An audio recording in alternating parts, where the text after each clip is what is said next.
미나상 곤니치와. 이번 시간에는 일본의 문자 발음에 대해서 공부해 보도록 하겠습니다. 일본어는 제일 먼저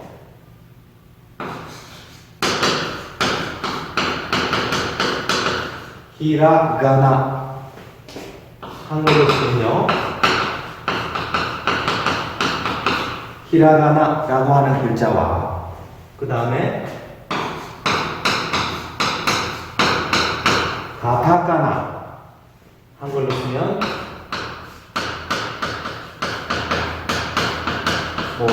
이렇게 쓸 수 있겠지요.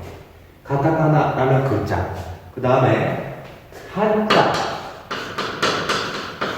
이렇게 세 가지 문자를 가지고 일본어를 사용하고 있습니다.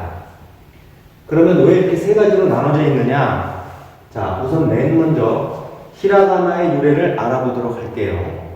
히라가나라고 하는 글자는 여러분이 이렇게 글자를 이렇게 쭉 보시면 어떤 느낌이 듭니까? 좀 부드럽지요. 예. 그리고 가타카나는 좀 딱딱한 느낌이 들고, 한자는 우리나라도 사용하고 있기 때문에 뭔지는 압니다.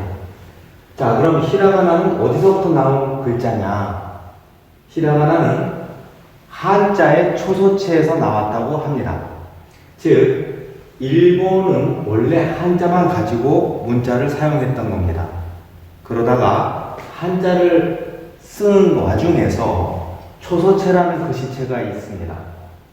초소체는 한자를 좀 더 부드럽게, 우리가 볼 때 좀 부드럽게 쓰는 글자체인데요. 우리 한글도 여러 가지 다양한 글자체가 있는 것처럼 한자도 다양한 글자체가 있죠. 그 중에 초소체라는 글자체가 있다고 합니다. 그래서 예를 들면 이런 겁니다. 요런 한자가 있다고 칩시다. 요 한자는 우리나라식으로 발음을 하면 안이라고 발음을 하죠. 편안할 안. 그런데 요 안자를 초소체로 쓰면 이런 식으로 쓴다고 합니다. 예. 요것이 히라가나 아자가 되는 겁니다. 예. 그래서 우리는 이걸 안으로 발음했지만 일본 사람들은 이 한자를 아로 발음을 했던 것 같아요. 예. 그래서 요 아리가또 고자이마스라는 말 들어봤죠? 고맙습니다 라는 말. 그 말에 처음에 시작하는 이 아자, 히라가나 아자는 이렇게 한자의 초소체에서 나왔다. 초소체가 일본의 히라가나 글자가 된 것이다 라고 알아두시면 되겠습니다. 그럼 가타카나는, 이 가타카나라고 하는 글자는 어디서 나왔느냐? 이거는 바로 한자에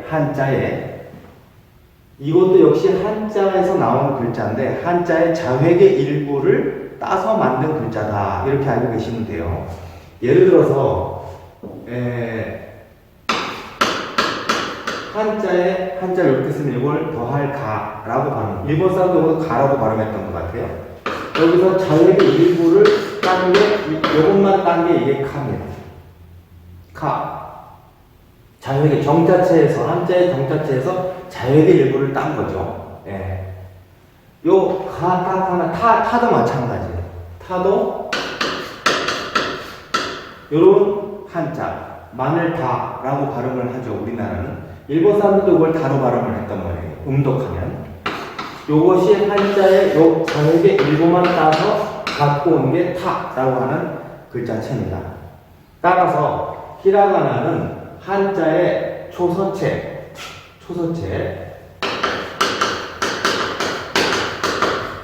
한자의 초소체라는 글자에서 나온 것이고, 가타카나라는 글자체는 한자의 자획의 일부를 따서 만든 글자체다. 그리고 한자는 그대로 한자로 쓴다. 그런데 여기서 단 한 가지, 한자를 쓰되 우리나라 한자와 중국 한자와 일본 한자는 경우에 따라서 좀 차이가 있습니다. 자, 예를 들면 똑같은 한자라고 하더라도 한국과 중국과 일본이 좀 달라요. 한국에서는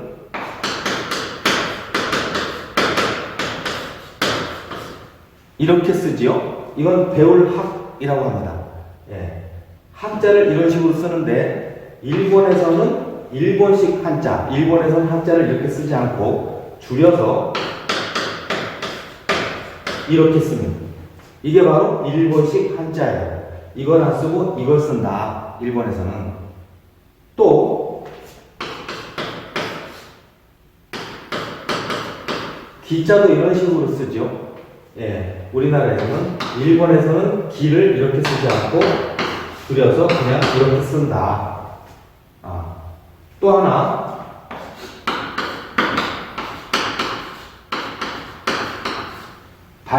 발자도 이렇게 쓰는데 일본에서는 이렇게 쓰지 않고 줄여서 이렇게 쓴다. 네.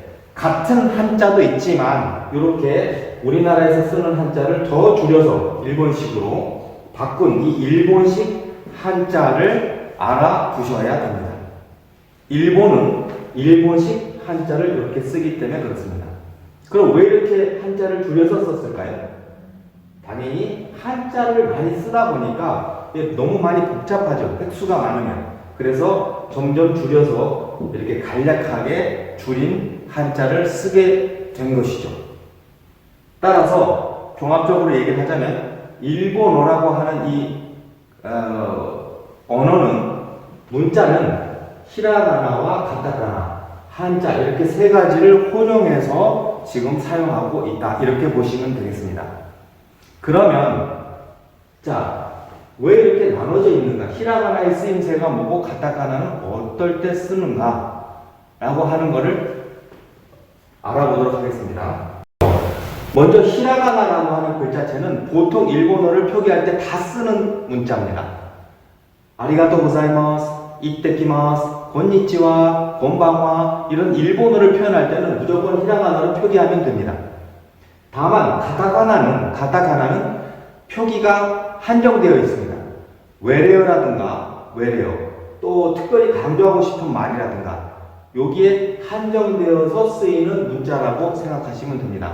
특히 외래어는 반드시 가타카나로 표기해야 되는 것이 원칙입니다. 택시를 타크시라고 하던가 아니면 에스컬레이터를 에스카레에타, 엘리베이터를 엘리베이터 라고 표기하는데 그것은 반드시 히라가나만이 가타카나로 표기해야 한다는 것이죠. 또 한자는 한자어로 만들 수 있는 글자는 무조건 한자로 표기를 해야 되는 것이 원칙입니다. 예를 들어서 학교라고 하는 말을 표기할 때 일본어에서는 학교가 한자어이기 때문에 일단 학교라고 이렇게 아까 설명한 대로 배울 학자를 이렇게 쓴다고 그랬죠? 학교라고 한자로 씁니다.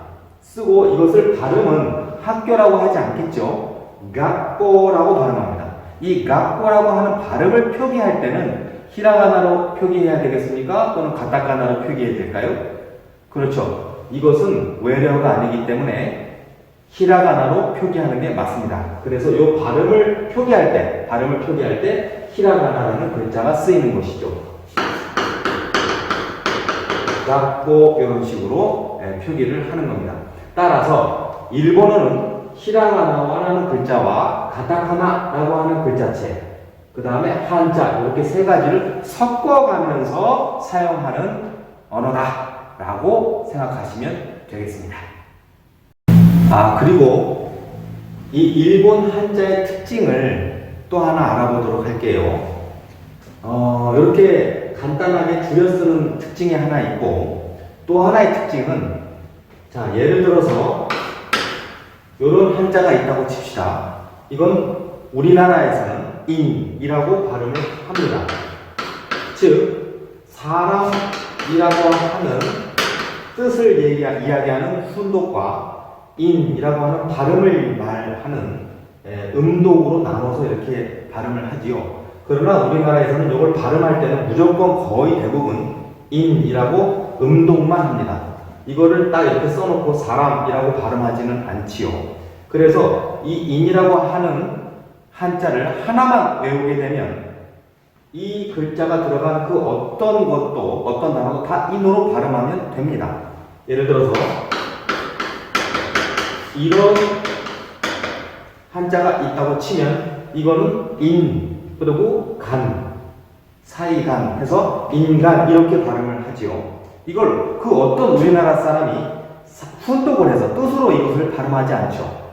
사람 사이 이런 식으로 발음하지 않습니다. 인간 이렇게 발음을 하지요. 또 한 사람을 얘기할 때 그냥 이렇게 쓰면 1인 이렇게 발음을 합니다. 그 다음에 일본 이렇게 쓰면 일본인 이렇게 발음을 하지요.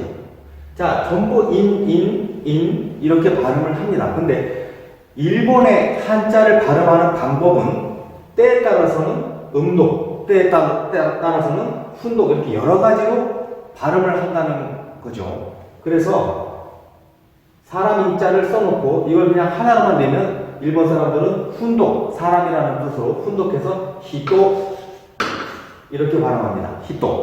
히토는 히토라고 하는 글자는 당연히 외래어가 아니니까 히라가나로 표기를 해야 됩니다.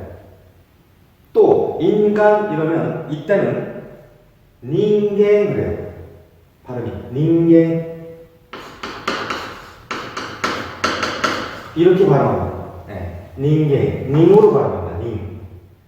또 여기서는 닝도 아니고 히토도 아니고 전혀 다르게 발음합니다. 한 사람이라고 할 때는 그냥 히토리 이렇게 발음을 합니다. 여기서는 니로 발음한다고 보시면 되는 거죠. 또 일본인 이렇게 발음할 때는 님은 징으로 발음을 해요.